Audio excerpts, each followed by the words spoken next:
The hum of servers was the closest thing I had to a lullaby for 12 years. I lived inside the walls of Aethelred Holdings, a fortress of steel and glass where loyalty was measured not in words, but in sleepless nights, in firewalls raised like battlements against enemies we could never see. I was Kaelen Vance, Chief Security Architect, not a title I wore lightly, but one I had bled for. When I joined, the company was a fledgling titan, ambitious but fragile.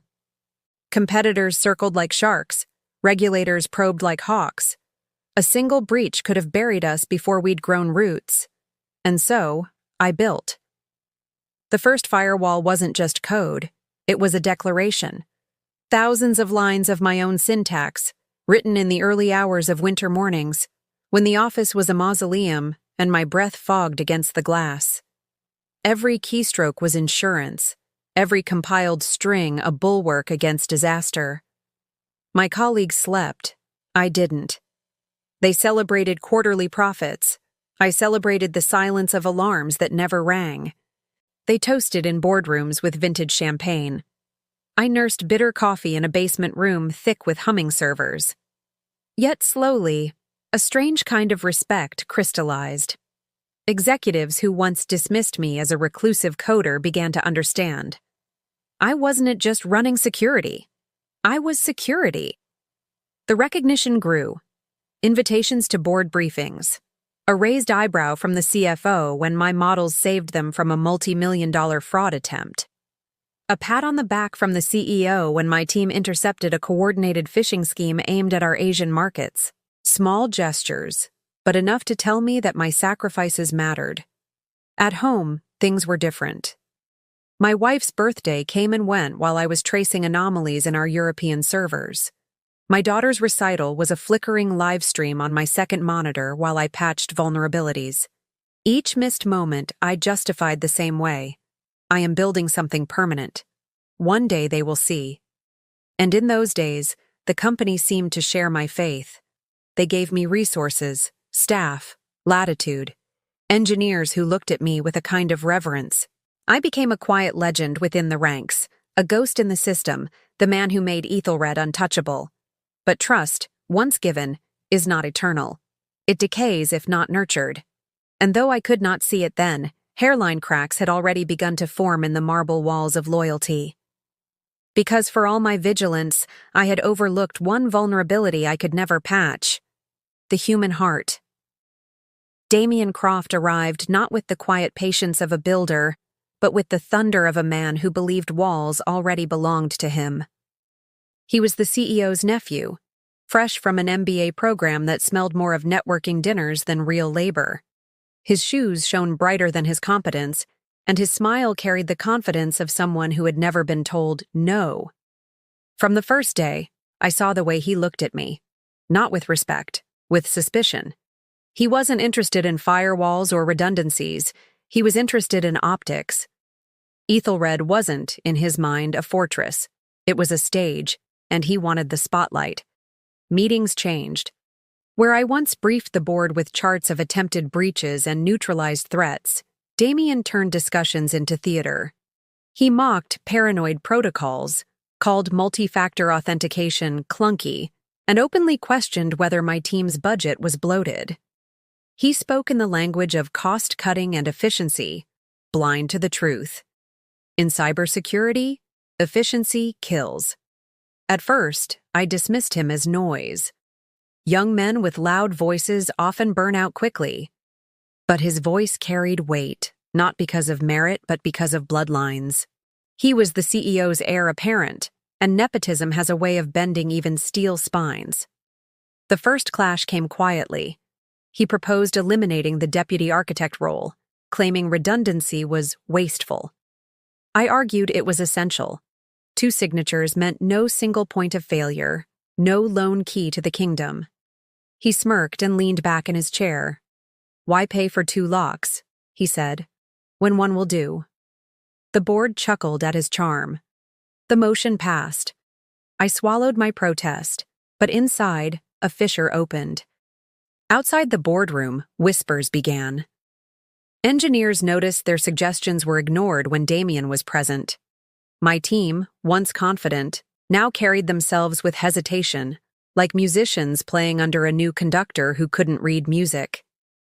At night, I replayed exchanges in my head, his smirk when he dismissed my warnings, the subtle roll of his eyes when I spoke about layered defenses, the way executives laughed, not with me, but at me, as if my caution were an old superstition.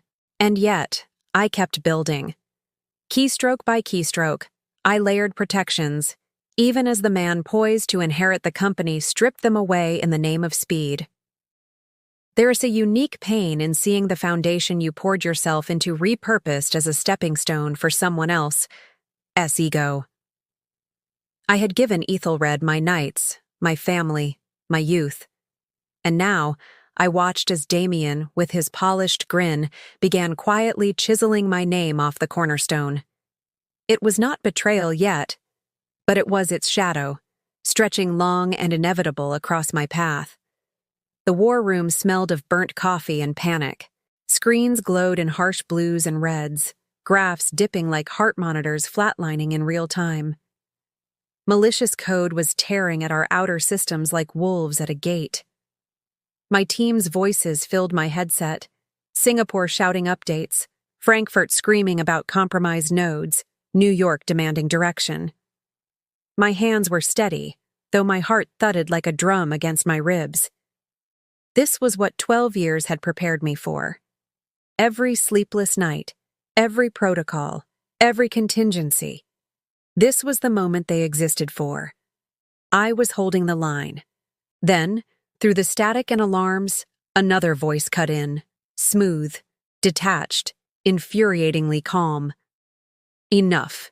You're done here. Pack your things. At first, I thought I'd misheard. The stress, the fatigue, maybe my brain had invented the words. I was mid-command, deploying a countermeasure across our European servers. I froze. The room stilled too. Eyes widened. Fingers hovered above keyboards. Even the sirens seemed muted in that instant.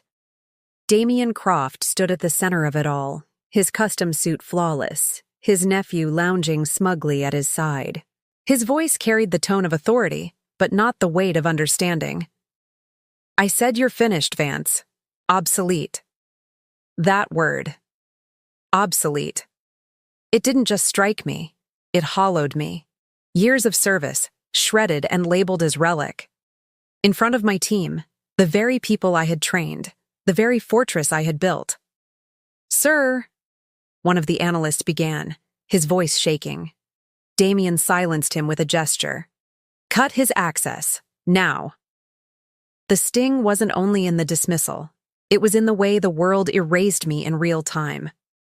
My screen flickered and died, my credentials dissolved, my name scrubbed from the system like chalk in the rain. Gasps rippled through the room. Not one voice rose to defend me. Fear had already done its work. I didn't beg. I didn't scream. I collected my bag, heavy with years of accumulated ritual. My lucky notebook, a worn USB drive, a pen my daughter once gave me. My badge still hung at my chest, a symbol of belonging that already felt foreign. The final cruelty came at the elevator. I pressed my badge to the scanner, a sharp beep, a crimson flash. Access denied. A dozen eyes watched as I stood frozen, the system rejecting me as though I'd never existed. Someone whispered. Someone else turned away. My badge had once been a key to every locked door in this empire. Now it was just plastic. Betrayal doesn't scream. It doesn't always come with knives. Sometimes it comes with a single word, spoken coldly, publicly, at the precise moment you are most needed. That was the moment my old self died. Kaelen Vance, protector of Aethelred, architect of its security, erased with a keystroke. What remained was something harder, something quieter, something sharper. The lobby of Aethelred was a cathedral of glass and marble, but that day it felt like a mausoleum. My footsteps echoed too loudly, each one a reminder of absence. Mine. Heads turned, whispers spread like contagion. Once, I'd been the unseen hand that kept disaster at bay. Now I was a ghost, expelled from the very fortress I had built. Outside, sunlight struck hard, unfiltered by tinted glass. I squinted against it, clutching the bag that felt heavier now than it ever had. My badge sat inside, useless. My identity, useless.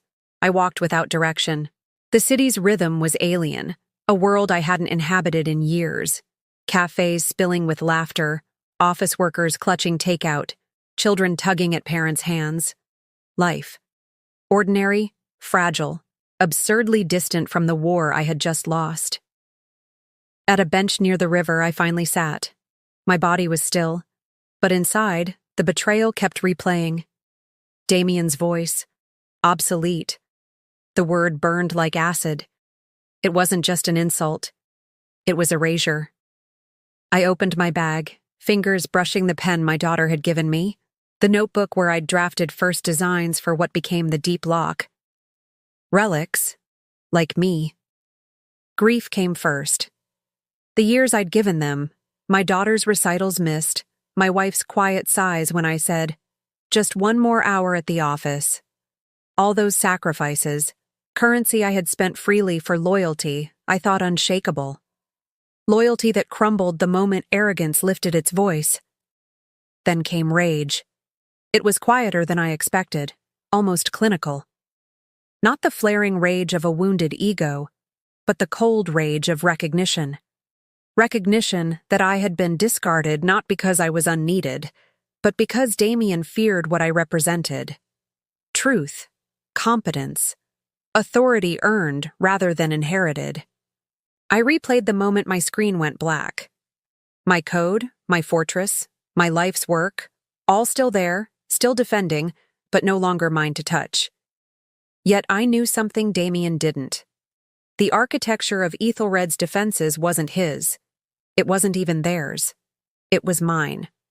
And woven into its foundation were pieces only I understood. Obsession doesn't always announce itself with grand declarations. Sometimes it begins as a whisper. You still hold the keys. They cannot function without you. That night I barely slept. My mind raced with diagrams, buried protocols, overlooked redundancies. I knew every line of code, every trapdoor, every signature embedded deep in the system, and I began to wonder, not if I could strike back, but whether I should. Was it revenge?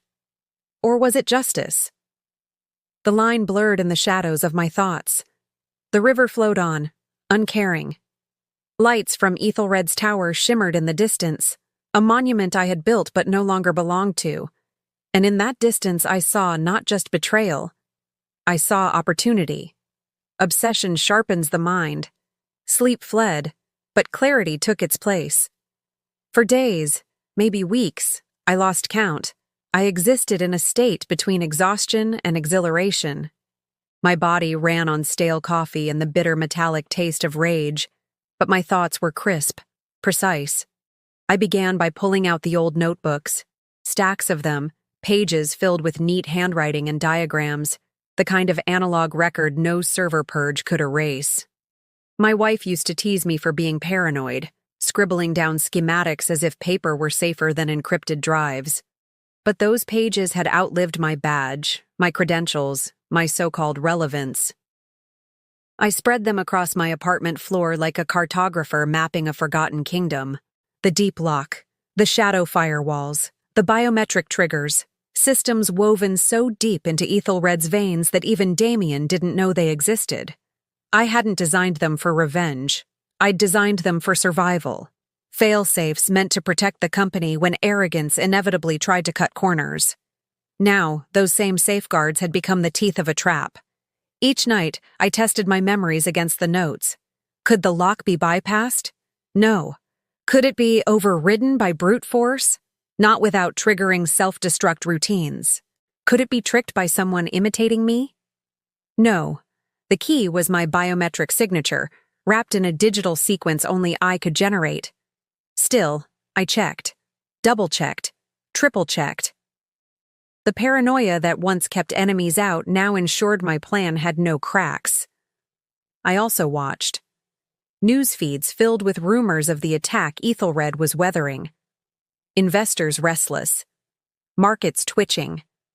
The company issued bland statements about minor disruptions, but the undertone was there. Strain. I could almost hear the tightening screws. And then, subtle confirmation. A message from Maya, the junior analyst who had whispered, "We trust you, not him." Risky, foolish even, but brave. Just 3 words sent through a disposable account. They're floundering badly. It was enough. Proof that my absence had left a wound no one could stitch shut. Yet obsession carries weight. My daughter's calls went unanswered. My ex-wife left a message. She misses you. That I couldn't to bring myself to return. I told myself it was temporary. That vindication would heal more than my presence could right now. A lie I swallowed easily, because the truth was harder. I wasn't ready to face their disappointment. Day after day, night after night, I refined the contours of the trap. I knew Damien's type. He would push the systems until they broke. And when the outer firewall collapsed, as it was designed to under enough pressure, the deep lock would activate. A perfect shell. Impenetrable, requiring me and only me. It wasn't sabotage. It wasn't even revenge. Not yet. It was inevitability. A mechanism already in place, waiting for arrogance to stumble into it. And Damien was arrogance made flesh. The grind consumed me. Hours blurred into days.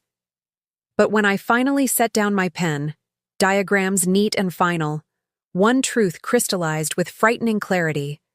The company thought they had erased me. In reality, they were still living inside my design. And soon, they would choke on it. The strangest part of power is realizing you don't always need to wield it directly. Sometimes, the simplest nudge is enough to make arrogance stumble off a cliff. I didn't march into Aethelred's data fortress and storm the gates. I didn't need to. All I had to do was wait, like a fisherman watching a greedy predator circle the bait. Damien's hunger for glory was predictable, almost boring. I had built the systems he was now fighting against. I knew every corner, every blind spot, every psychological trick embedded into the code. So I gave the system a whisper. A packet of corrupted telemetry here, disguised as network noise. A buried error log there, resurfaced at the perfect moment. Nothing dramatic, nothing that would make the board suspicious. Just enough to convince Damien that progress was being made if he pushed harder. And oh, how he pushed. Reports trickled out, through Maya's quiet messages, through the cracks in official statements. Damien bragged in closed-door meetings about isolating the anomaly, about being days away from total restoration. His voice thundered with the certainty of a man who believed he was the storm, not the ship caught in it. But I could see the truth. He wasn't fixing the system. He was unraveling it. Every solution he deployed tightened the deep lock. Every command he forced through tripped hidden subroutines I had written years ago. Routines meant to preserve integrity against exactly this kind of reckless tampering. He was fighting me without ever realizing I was in the room. And the beauty of it was, no one suspected. To the board, to investors, to the world, Damien was the tireless hero. They believed his sweat and fury were holding the company together. But in the code, in the quiet places only I knew, his fingerprints were evidence of failure. The puppet strings grew taut. A whisper of pride tugged at me when I saw it working. I wasn't simply watching him fall. I was guiding his every misstep. Yet beneath that satisfaction, something colder stirred. A question I had avoided until now. Was this justice or cruelty? Each night, as I sat hunched over my scattered notes and the dim glow of borrowed terminals, my daughter's absence pressed heavier. Would she understand what I was doing? Or would she see me as no better than Damien, a man so consumed by proving himself that he let everything else rot? Still, the trap demanded attention. Ethics could wait. One evening, through Maya's last desperate message, the confirmation came. They say only your credentials can unlock the system now. Damien doesn't know what to do. I leaned back, exhaustion crashing over me, and almost laughed. The strings had gone tight, the puppet locked in place, and I hadn't even touched the stage directly. Damien thought he was orchestrating salvation. But in truth, he was dancing to music I'd written years ago, and the final crescendo was near. There comes a moment when lies can no longer support their own weight. Damien had stretched his for months, maybe years, but now the seams split open for all to see. It began with silence. The board meeting that was supposed to unveil Damien's final breakthrough stalled. Investors, tired of his thunder, leaned in with sharpened ears. A report flickered across their shared screens. System integrity collapsing faster than projections, resource drains doubling. Every patch he had deployed was unraveling in real time. And then, the line. The system now recognizes only Kaelen's credentials.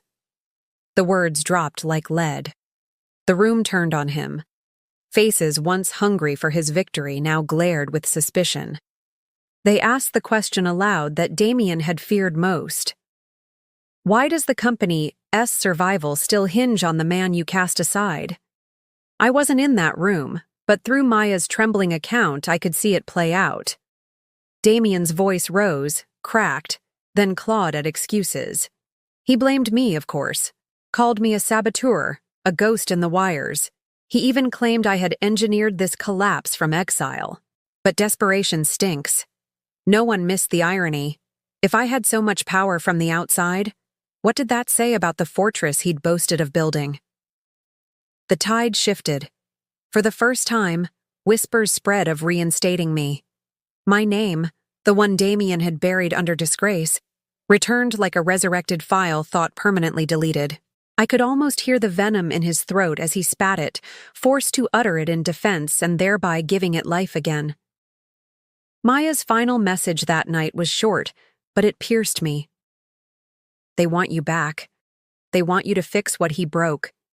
But it feels like walking into a trap. Be careful. And here was my dilemma. For months, maybe years, I had orchestrated this reckoning. I had wanted the world to see Damien's arrogance for what it was. But standing at the edge of victory, I realized the spotlight wasn't angled only at him. It was shining back at me. If I stepped forward, I risked becoming the very tyrant I swore to destroy. If I stayed hidden, Damien might still cling to power long enough to twist the narrative again. The reckoning wasn't just his. It was mine. I stared at the blinking cursor on my screen, the access portal I could open with a single keystroke. One command, and I could prove beyond all doubt who had been in control all along. One command, and Damien would be finished. But would I still be Kaelen, the man exiled for speaking truth, or something colder, something that no longer remembered why he fought at all? The storm had broken. The world was watching, and for the first time the choice was mine alone. The night before the final hearing, I walked the city alone. Towers rose around me like sentinels of glass and steel, each one reflecting fragments of a world that had nearly forgotten me. In every pane, I saw Damien's smirk, pride dressed as genius, greed disguised as vision, and beneath it all, my own reflection. Older, sharper, carved by exile, but not broken. Inside the system, my back door still pulsed like a heartbeat. With a keystroke, I could collapse Damien's empire, rewrite access, claim the mantle he had stolen. The temptation whispered louder than ever. After all, hadn't I earned it? But revenge is a fragile fuel. Burn too long, and it consumes you. When the board convened the next morning, the air was dense with anticipation. Damien shuffled in, his confidence cracked, the weight of exposed lies hanging heavy on his shoulders. Across the hall, Maya caught my eye, her face a storm of relief and worry. The chairman spoke first. Damien, your leadership has left this company in ruins. Systems failing, trust eroded, investors fleeing. But the data shows something else. A guiding hand, one outside your reach, has been keeping the collapse from turning catastrophic. We know whose signature it bears. All eyes turned. My name rose in the room like a verdict. Damien erupted. He's a ghost, a traitor. You'd hand him the very system he sabotaged? His voice cracked, spittle flecking the table. But it wasn't authority. It was desperation, naked and trembling. I stepped forward. My words were calm, even. I never wanted your empire. I wanted truth. The system you claimed to master was never yours. It was ours. And you poisoned it. I slid a drive across the table. Inside was everything. Logs of his cover-ups, his manipulations, his failures. No viruses, no sabotage, just the truth. The board didn't need a speech. They saw it all, clear as sunlight. Damien's empire had always been hollow. I hadn't needed to destroy him. He had built his own ruin. The vote was unanimous. Damien was stripped of control, escorted out of the building he once ruled. For the first time, he looked small. Not the towering rival of my nightmares, but a man caught in the snare of his own lies. And me? I didn't take the throne. I walked away. The system was left in capable hands, Maya's hands. She would rebuild, not as a tyrant, but as a guardian. As I left, the city felt lighter. Not because justice had been served, but because I had chosen not to let vengeance write the end of my story. Some scars never fade, but scars are not chains. They're reminders, and mine will always remind me of the day I chose freedom over fire. The last move wasn't Damien's. It wasn't even mine. It was the choice to end the game entirely.